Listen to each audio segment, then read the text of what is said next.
When I finally opened my eyes in the hospital, every part of me screamed. My ribs, my legs, my lungs, even my eyelashes hurt. But the sharpest pain wasn't in my body. It was in the empty notifications on my phone. No missed calls. No texts. No one waiting by the door. Not even my father.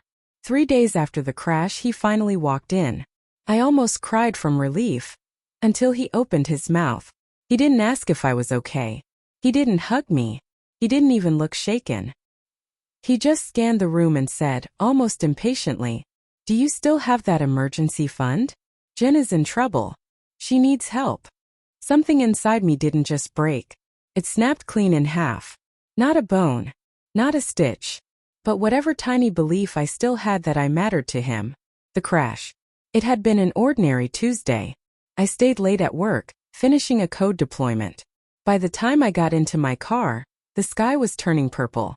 I was already planning the evening, reheated pasta, a long shower and sleep. I remember checking the intersection. Green light. Clear road. And then, metal screaming. A black SUV flying through a red light. A slam so violent the world blurred and vanished. Next thing I knew, everything was white and loud, sirens, hands, voices. They later told me. Internal bleeding. 3 broken ribs. A fractured femur. And a miracle that I was still alive. When a nurse quietly asked if she should call my emergency contact, I whispered, "My dad. Richard Dawson." She nodded and left. That was Tuesday night. By Friday, he still hadn't shown up. The first hint. The nurse checked on me that morning, adjusting the monitor. She hesitated before saying softly, "I called your father again." He answered this time. Hope flared in me for half a second. Then she continued carefully. He said he was aware. He didn't ask for details. He said he was dealing with something else. That something else turned out to be Jenna's latest disaster. I couldn't cry. I couldn't eat. I just stared at the ceiling, wondering how many ways a family can erase someone. Only one person came, Maya, my college friend who worked in the same hospital. She brought me a stuffed fox and said it was ugly but faithful like her. When she asked if my family knew I was here, I just stayed quiet. Because the truth was, I didn't have one. When he finally came. On day 4, I heard footsteps and thought it was Maya again. But it was my father. Perfect shirt, perfect posture. Phone still in hand like he couldn't be bothered to put it away. He didn't rush over. He didn't even look shaken. "Hey," he said. "You're awake." "Yeah," I whispered. "For 4 days." He blinked like he was trying to remember something. "Right. They told me." He dragged a chair closer with a tired sigh. Like this was a meeting he didn't want to attend. Then he got to the real reason he came. Jenna made some bad choices. Investment stuff. She's in a tough spot. She needs help. You've always been the responsible one. You've got savings, right? She just needs a little to get through the storm. I stared at him. I was lying in a bed held together by stitches and screws. And he was asking me to financially rescue Jenna. "I almost died, Dad," I said quietly. "And you're here to talk about her money problems." He frowned like I was the unreasonable one. "Of course I care. But Jenna is falling apart. You don't know what she's dealing with." I let out a bitter laugh that made my ribs burn. "Oh sure. Just a fractured body and internal bleeding for me. But let's talk about her struggles." He looked at me like he genuinely didn't understand the problem. "She's your sister," he snapped. "You two used to be close." "No," I said. "I used to fix things for her." I turned my face toward the window because looking at him hurt more than my injuries. He stood, muttered something about letting me rest, and left. He didn't say he was glad I survived. He didn't say he was scared. Just Jenna. Always Jenna. After he left, hours passed. Machines beeped. Nurses walked by. I barely saw any of it. It wasn't just what he said. It was that a part of me still expected more. Even after a lifetime of being invisible unless someone needed something from me. His words replayed in my head. "You've always been the stable one. She just needs help. She's your sister." Like I was nothing more than a family emergency fund. My savings, every penny I'd built from a decade in tech, weren't for them. I'd skipped vacations, worked late nights, budgeted obsessively. For me, for my future. And suddenly I understood something I should have known years ago. I wasn't their daughter. I was their solution, their backup plan, their cleanup crew. And like every tool that gets used too many times, they never once thought about what happened when I broke. Evening fell quietly over the hospital, the kind of stillness that makes every sound feel louder. Maya showed up again, a takeout cup of soup in one hand and a phone charger in the other. "You holding up?" she asked, gentle but searching. I let the question hang before answering. "Not really. But I think I'm finally done pretending I am." She didn't try to fix it. She just sat beside me, her shoulder brushing mine, offering the kind of presence that doesn't demand anything in return. For once I didn't feel like I had to earn someone staying. The next morning, the door swung open without a knock. My dad walked in like he owned the place, carrying a coffee that wasn't for me and a folder he cared far more about than my broken bones. He didn't ask how I slept, didn't ask about the pain, didn't even look at the crutches leaning by my bed. "I've been thinking," he started. "Jess needs a win right now. She's in a bad situation, and if we don't move fast, it could affect her for years." I stared at him. "We?" He bulldozed right past it. "I spoke with the attorney handling everything. If we can pay part of the debt quickly, it might keep things quiet. Reputation matters, especially for young women. I'm not giving her anything." The words came out cold, final. He stiffened, the shift subtle but clear. He wasn't used to being told no. "I'm not asking you to gift it," he snapped. "It's a loan. You'll get it back." "No," I repeated, stronger this time. "You didn't show up when I almost died. You didn't call. You didn't even send a text. You came 4 days later, and only to ask for money." He scoffed. "You're being dramatic. You're alive, aren't you?" Something inside me cracked clean down the middle. "I could have died," I said, voice rising. "And it wouldn't have changed anything for you. You would have cried for Jenna. Sold everything for Jenna. But me? I'd just be a line in the obituary you skimmed while looking for her bail options." He blinked, startled, not by guilt, but by the fact that I wasn't folding. "I'm not the one who's failed this family," he said, voice icy. "You're letting resentment turn you into someone ugly." "No," I whispered. "Resentment comes from being treated like you only matter when you're useful." The silence that followed weighed more than the cast on my leg. Then he lowered his voice. "If you let Jenna drown, we won't be the only ones cutting ties." I met his eyes without looking away. "You cut me off years ago. You just never noticed." He walked out without a backward glance.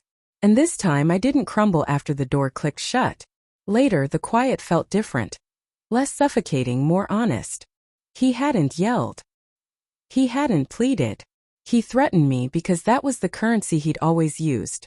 Not always with words. Sometimes with cold silence. Sometimes with expectations dressed up as duty. If you don't give, you don't belong. I leaned back against the pillows, feeling the weight of everything I'd swallowed over the years. A life built on being the substitute, the convenient option, the one who stayed so others could go. I remembered the year I got accepted to Northwestern. I had a scholarship, not full but good. I was ready to leave Colorado behind. But Jenna got pregnant and my parents said, "Just defer. Just 1 year."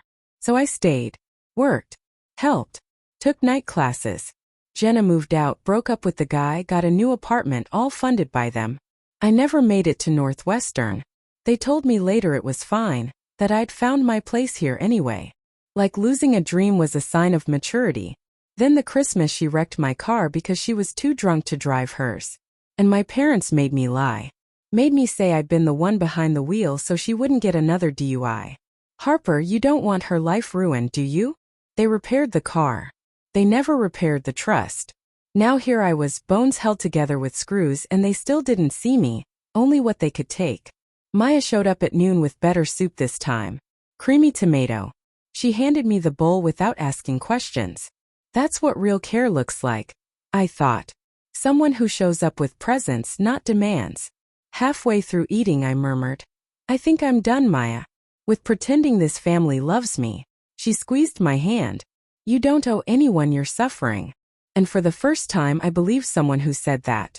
3 days after they discharged me, I dragged myself up the stairs to my apartment, the crutches tapping loudly with every step. I wanted nothing more than silence and a couch. But they were waiting. My dad stood at my door, that same damn folder under his arm.